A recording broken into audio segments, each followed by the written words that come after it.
अस्सलाम वालेकुम नाज़रीन, मेरा नाम मोहसिन नज़ीर और आप देख रहे हैं हमारा यूट्यूब चैनल। पिछले 12 घंटे में जो हम डेवलपमेंट्स हुई उस हवाले से तफसील से बात करते हैं। रिटायर्ड जनरल फैज़ हमीद के हवाले से जो है वो पीटीआई का मौक़िफ़ भी अब सामने आ गया है, उसमें कुछ ख़बरें आई हैं सामने, उस हवाले से बात करते हैं। और इसके साथ साथ एक नया तरीक़ाकार व्हाट्सएप पे जो है वो हैकिंग का अपनाया गया है। ये क्या है, इस हवाले से भी आपको बताता हूँ और इससे आप लोग जो है वो बच कैसे सकते हैं, इस हवाले से भी आपको तफसील से आगाह करता हूँ। लेकिन सबसे पहले जनाब आगाज़ करते हैं पाकिस्तान को जो है वो क्रिकेट मैच में। कल रात को जो है वो T20 मैच था पाकिस्तान का साउथ अफ्रीका के साथ, तो वहाँ पर जो है वो पाकिस्तान को शिकस्त का सामना करना पड़ा है। आगाज़ पाकिस्तान ने बड़ा अच्छा किया था, बॉलर्स ने जो है वो शुरू में 4 खिलाड़ी आउट कर दिए थे, लेकिन उसके बाद जो है वो मिलर ने मेला लगा कर रख दिया और स्कोर जो है वो 185 तक चला गया। तो जब पाकिस्तान बैटिंग करने के लिए आई तो लग ये रहा था कि पाकिस्तान जो है वो आसानी से इस रन चेज़ को जो है वो चेज़ कर लेगा, लेकिन बाबर आजम एज़ यूजुअल वो कल रात को 0 पे आउट हो गए। और उनकी जो मुसलसल अगर पिछली 6-7 इनिंग्स को देखें तो उसमें जो है उन्होंने कोई इतनी अच्छी परफॉर्मेंस नहीं दी, तो उनके ऊपर जो है वो प्रेशर मज़ीद बढ़ता जा रहा है। इसके बाद दीगर जो खिलाड़ी थे उन्होंने भी ख़ासा परफॉर्म नहीं किया, तो इस वजह से जो है वो पाकिस्तान को T20 में शिकस्त का सामना करना पड़ा है। ज़हन में रखिएगा कि इससे पहले भी जो है वो ऑस्ट्रेलिया में भी पाकिस्तान को T20 में शिकस्त का सामना करना पड़ा था, उसके बाद जो है वो वनडे में पाकिस्तान ने सीरीज़ जीती थी। तो अब यहाँ पर भी जो है वो साउथ अफ्रीका में भी पहले T20 में पाकिस्तान को शिकस्त हुई है, लेकिन उम्मीद है कि आने वाले मैचेस में जो है वो पाकिस्तान बेहतरीन कमबैक करेगी। इसके बाद जनाब अब आ जाते हैं वो जो व्हाट्सएप हैकिंग का तरीकाकार मैंने आपको बताया। बेसिकली आजकल जो है वो व्हाट्सएप को हैक किया जा रहा है और उसके लिए एक नया तरीकाकार मार्केट में आ गया है। तरीकाकार ये है कि आपको एक जो है वो फ़ोन कॉल आती है। अब ये ज़हन में रखिएगा कि ये मैं आपको पर्सनल एक्सपीरियंस से बता रहा हूँ। आपको एक फ़ोन कॉल आती है, आगे से जो साहब बात कर रहे होते हैं वो अपना ताल्लुक़ जो है वो मिनिस्ट्री ऑफ एजुकेशन या एजुकेशन डिपार्टमेंट से ही अपना ताल्लुक़ बताते हैं और कहते हैं कि जनाब गवर्नमेंट ने जो है वो एक नई स्कीम लॉन्च की है, व्हाट्सएप के ज़रिए जो है वो आपकी डिग्री को जो है वो वेरीफाई किया जाएगा। अब अगला बंदा ज़ाहिर बात है उसको होता है कि और आगे से ये भी कहा जाता है कि अगर आप वेरीफाई नहीं करते आपकी डिग्री को जो है वो रिजेक्ट कर दिया जाएगा। तो अगला बंदा ज़हन में सोचता है कि यार मेरी 4 साल की डिग्री है और अगर इस तरह से मैं ना करवाऊँ तो मेरी तो डिग्री रिजेक्ट हो जाएगी।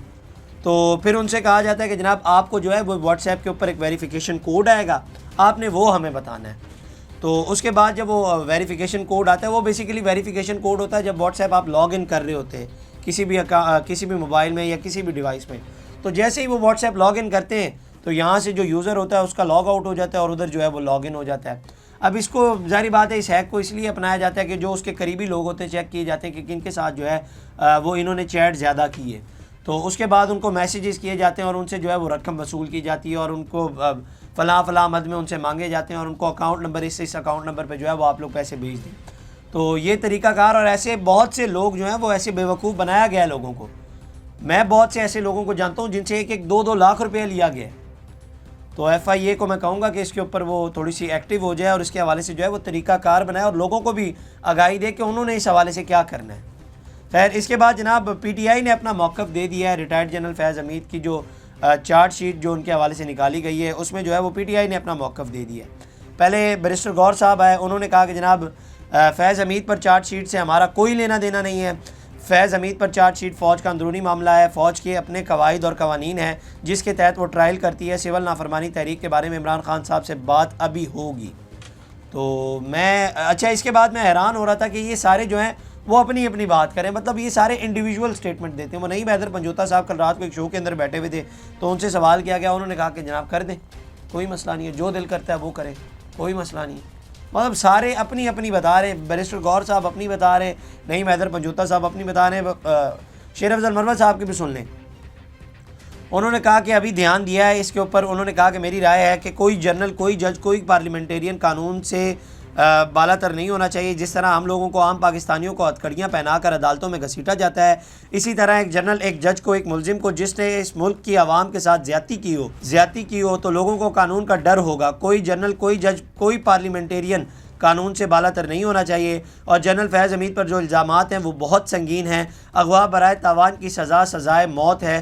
फैज़ हमीद को अपने अमाल का सिला ज़रूर मिलना चाहिए। सियासी मंजरनामे पर इसके असरात हो या ना हो, लेकिन जर्नैली मंजरनामे पर इसके असरात होंगे। कोई और जनरल आइंदा इस तरह की जरूरत नहीं करेगा। एक साफ़ी ने सवाल किया कि PTI भी जनरल फैज़ को इस्तेमाल करती रही है, वो फ़ोन कॉल्स करते थे और हिरासा करते थे अपोजिशन के, उस पर क्या PTI को भी माफ़ी मांगनी चाहिए? जो उन्होंने हुकूमत में किरदार अदा किया, तो उन्होंने कहा कि जनरल फैज़ हमीद उम्र अयार के अयार था, उसको किसी का बाप भी इस्तेमाल नहीं कर सकता था, उसने सबको आगे रखा हुआ था। अब मुझे हैरानगी होती है कि इस वक्त जो है वो ये इस तरह का तासुर दिया जा रहा है कि रिटायर्ड जनरल फैज़ हमीद ने इन सबको आगे लगाया हुआ था। तो मेरा ख्याल है कि इमरान खान साहब इतने बच्चे तो हैं नहीं, वो भी ये कहते थे कि मुझे समझ नहीं आई कि हमारा जो है वो इस्तेमाल किया जा रहा था। तो मेरा नहीं ख्याल कि ये लोग इतने बच्चे थे कि इन्हें पता नहीं है कि इनको आगे लगाया हुआ है या इन्होंने उनको आगे लगाया हुआ है। या खान साहब जो अक्सर कहते हैं कि, या PTI वाले जो अक्सर स्टेटमेंट देते हैं कि हमारा जो है वो इस्तेमाल किया गया है, वो इतने बच्चे तो आप लोग हैं नहीं कि आप लोगों का जो है वो इस्तेमाल किया गया हो।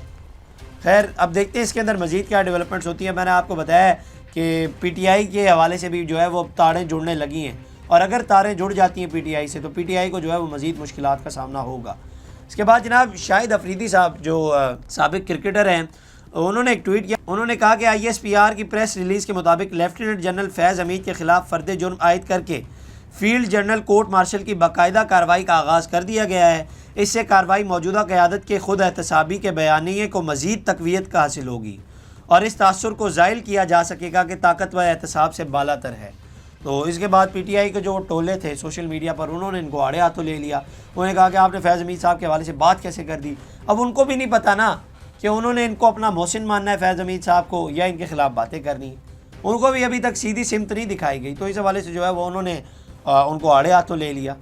अच्छा, एक और चीज़, जो ये एक वेबसाइट है siyaasat.pk, इन्होंने जो है वो एक शाहिद अफरीदी साहब ने एक बयान दिया, उसके बाद जो है वो कासिम खान सूरी ने जो है वो उसके ऊपर अपना बयान दिया। मैं पहले आपको बता देता हूँ कि ये बयानबाजी हुई कैसे, फिर उसके ऊपर बात करते हैं। शाहिद अफरीदी साहब का इस वेबसाइट के ऊपर siyaasat.pk इस वेबसाइट का नाम है, उसके ऊपर एक बयान था। मुल्क चलाने की बात है, सारे बैठते हैं, मुल्क को लेकर चलते हैं। अगर आपकी नीयत है तो मुल्क को लेकर चलो। अगर मेरी नीयत ये है कि मैं तो बिल्कुल ठीक हूँ, सामने वाला चोर है, डाकू है, ऐसा तो नहीं हो सकता, ऐसा हो नहीं सकता। ये उन्होंने ट्वीट किया।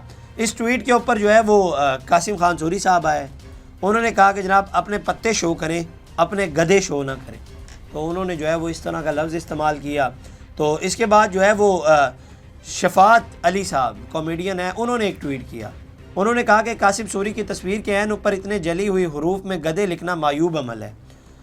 ग्राफिक ऐसा बनाया गया है कि आप कासिम भाई की तस्वीर देखें तो ऊपर गधे लिखा नज़र आए, ये नामुनासिब बात है, इसे चेंज किया जाए। तो उन्होंने जो है वो तंजिया तौर पर ये बात की और मजाक में डाल के ये बात की कि ये जो है वो ग्राफिक ऐसे इस्तेमाल किए गए हैं। तो उन्होंने कहा कि जनाब इसको जो है वो चेंज किया जाए। शाहिद अफरीदी साहब ने फिर इनके ट्वीट को रीट्वीट किया और उन्होंने लिखा कि never wrestle with a pig because you will both get dirty and pig likes it, George Bernard Shaw. तो उन्होंने जो है वो जॉर्ज बर्नार्ड की कोटेशन शो की, और वो लफ्ज़ ज़ाहिर बात में आप इस्तेमाल नहीं करना चाहता जिस तरह का वो उन्होंने कहा है। इसके बाद हमाद अदर साहब ने एक ट्वीट किया। उन्होंने कहा कि जनाब Faisal Vawda is so full of nonsense, it's amazing that an official of intelligence agency choose him as an unofficial spokesperson. At best this IKs reject as entertainment value but of cheesy repulsive kind. Frankly the premier intelligence agency could have done much better. तो उन्होंने कहा कि जनाब इन्हें ये लगता है फैसल वाडा साहब को कि ये इस्टेब्लिशमेंट के तर्जुमान है, और इस्टेब्लिशमेंट के हवाले से उन्होंने कहा कि वो जनाब इस हवाले से जो है वो बहुत बेहतर काम कर सकती थी, या फैसल वाडा साहब के हवाले से जो है वो बहुत बेहतर फ़ैसला कर सकती थी। इसके बाद जनाब एक और बड़ी आम डेवलपमेंट जो आज होनी है, एक इम्पॉर्टेंट केस लगना है सुप्रीम कोर्ट में 8 फरवरी के इलेक्शंस के हवाले से। जो है वो पाकिस्तान तहरीक इंसाफ की पटिशन जो है वो आज सुप्रीम कोर्ट में सुनी जाएगी, और बड़ी देर से इस पटिशन का इंतज़ार था। और ये जो एहतजाज वगैरह भी किए जा रहे थे, ये भी ज़ाहिर बात है इसीलिए किए जा रहे थे, और ख़ान साहब के मुतालबात भी अगर देखे जाएँ तो उनमें भी जो है वो ये शामिल है। तो आज इसकी सुनवाई होनी है, और बड़ी देर से पाकिस्तान तहरीक इंसाफ को इसका इंतज़ार था। अब देखते हैं आज क्या डेवलपमेंट्स होती हैं, इस हवाले से क्या ख़बरें निकल के सामने आती हैं, तो आपको आगे चल के आगाह करेंगे। इसके बाद जनाब अलीमा खान साहिबा ने एक बड़ा इंटरेस्टिंग बयान दिया है। उन्होंने कहा है कि जनाब दुनिया भर में ओवरसीज़ पाकिस्तानियों को ये पैगाम दिया गया है कि 26 नवंबर को जो सानिया पेश आया उनके मुतासरीन के लिए जो है वो फ़ंड्स भेजे जाएँ। तो मैं बस हैरान हो रहा था एक वक्त के लिए, ठीक है ये फ़ंड्स आप लोग ले रहे हैं, ये इसमें कोई बुरी बात नहीं है, लेकिन मैं एक वक्त के लिए हैरान हो रहा था कि आपने जो है वो सिविल नाफरमानी की तहरीक का भी आगाज़ किया है। भाईजान अगले दस दो कि उन्होंने को लेने जे कि बंद कराने जे, मतलब उनको पता तो हो कि उन्होंने भेजने हैं या बंद करने। एक तरफ जो है वो आप सिविल नाफरमानी का आगाज़ कर रहे, दूसरी जानिब आप फ़ंड्स भी मांग रहे, तो फ़ंड्स भी जो है वो डॉलर्स में ही आने। तो या तो उनको सीधी तरीके से सीधा तरीक़ाकार बताया जाए कि आप लोगों ने भेजने हैं या रोक के रखने। तो अब पता नहीं, समझ नहीं आ रही कि क्या करने जा रहे हैं। लेकिन PTI के अंदर भी बहुत सारी लीडरशिप ये कहती है कि इस तहरीक का आगाज़ अभी नहीं करना चाहिए और इससे जो है वो नुकसान होगा। लेकिन इमरान खान साहब बज़िद हैं और वो कहते हैं कि जनाब मैं जो है वो इस तहरीक का आगाज़ करूँगा।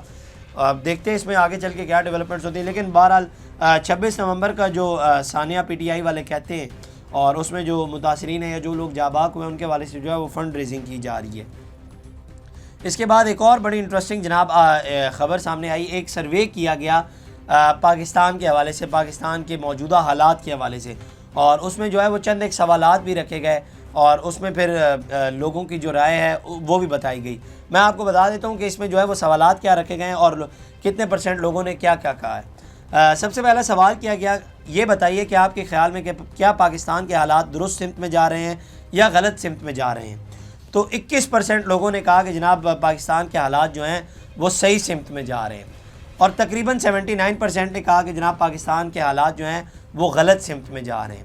इसके बाद एक और सवाल किया गया कि ये बताइए कि आपके ख़्याल में पाकिस्तान के मंदरजा झेल मसाइल में से और कौन से मसाइल परेशान कुन हैं। इसमें था एक तो पहला था महंगाई, दूसरा बेरोज़गारी, तीसरा गुर्बत में इजाफ़ा, चौथा बिजली के बिलों में इजाफ़ा और पाँचवा जो है वो ये जो बिलों में टैक्सेस का इजाफ़ा और पाँचवा जो है वो टैक्सेस में इजाफ़ा। तो 69% ने कहा कि जनाब महंगाई में इजाफ़ा, 54% ने कहा कि जनाब बेरोज़गारी में इजाफ़ा, 33% ने कहा कि जनाब गुर्बत में इजाफ़ा, 28% ने कहा कि जनाब नई इलेक्ट्रिसिटी में इजाफ़ा और 13% ने कहा कि जो टैक्सेस हैं इसमें इजाफ़ा। इसके बाद एक और सवाल किया गया, ये बताइए कि आपके मुल्क की माशी सूरत हाल के बारे में आप क्या कहेंगे। तो उसमें जवाब दिया गया कि जनाब 12 लोगों ने कहा कि ये जो है वो बहुत बेहतर है मुल्क की माशी सूरत हाल और 23% लोगों ने कहा कि जनाब ना ही बहुत बेहतर है और ना ही बहुत बुरी है और 65% ने कहा कि जनाब बहुत बुरी जो है वो पाकिस्तान की माशी सूरत हाल है। इसके बाद एक और सवाल किया गया, ये बताइए कि गुज़िश्ता 1 साल पहले के मुकाबले में आजकल आपके लिए आम घरेलू या ज़ाती इस्तेमाल की अशिया ख़रीदना कितना आसान हो गया है या कितना मुश्किल हो गया है। तो इसके ऊपर जो है वो 93% लोगों ने कहा कि जनाब बहुत ज़्यादा जो है वो मुश्किल हो गया है और सिर्फ 7% लोगों ने कहा कि जनाब पहले की निस्बत जो है वो आसान हो गया है।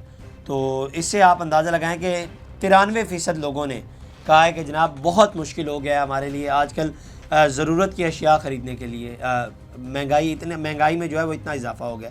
इसके बाद एक और सवाल किया गया, आइंदा 6 माह के बारे में सोचते हुए ये बताइए कि आपके ख़्याल में आइंदा 6 माह के दौरान आपके इलाके के माशी सूरत हाल कैसी होगी। तो 21% ने कहा कि जनाब बहुत ज़्यादा बेहतर होगी, 29% ने कहा कि जनाब जैसी अब है वैसी तब भी होगी और 50% ने कहा कि जनाब इससे भी जो है वो पीछे चले जाएंगे आप लोग। इसके बाद एक और सवाल, ये बताइए कि गुज़िश्ता 1 साल पहले के मुकाबले में आजकल आप इस हवाले से किस हद तक कम या ज़्यादा पुरएतमाद है कि आप में मुस्तकबिल मिसाल रिटायरमेंट के बाद या अपने बच्चों की तालीम, शादी वगैरह के अखराजात के लिए पैसा बचाने की सालियत मौजूद है। तो इसमें जो है वो 86% लोगों ने कहा कि जनाब बिल्कुल नहीं है और बिल्कुल हालात जो है वो मज़ीद ख़राब होते जा रहे हैं। लेकिन 14% ने कहा कि जनाब हाँ जी बिल्कुल हम कर सकते हैं ये सब कुछ। इसके बाद एक और सवाल पूछा गया कि ये बताइए कि गुज़िश्ता 1 साल पहले के मुकाबले में आजकल आपके लिए कोई बड़ी ख़रीदारी करना या मिसाल जायदाद, गाड़ी या नए कपड़े वगैरह ख़रीदना आसान हो गया है या मुश्किल हो गया है। तो उसमें जो है वो 96% लोगों ने कहा कि जनाब मज़ीद मुश्किल हो गया है और हमें जो है वो बिल्कुल नहीं कोई भी महंगी चीज़ ख़रीद सकते, जबकि 4% लोगों ने कहा कि जनाब बिल्कुल हम ख़रीद सकते हैं। तो ये जनाब अब तक की डेवलपमेंट थी। अगली वीडियो में आपसे दोबारा मुलाकात करेंगे। अल्लाह ने के। इस तरह की और वीडियोस देखने के लिए सब्सक्राइब कीजिए हमारा चैनल और देखते रहिए PSPKG न्यूज़।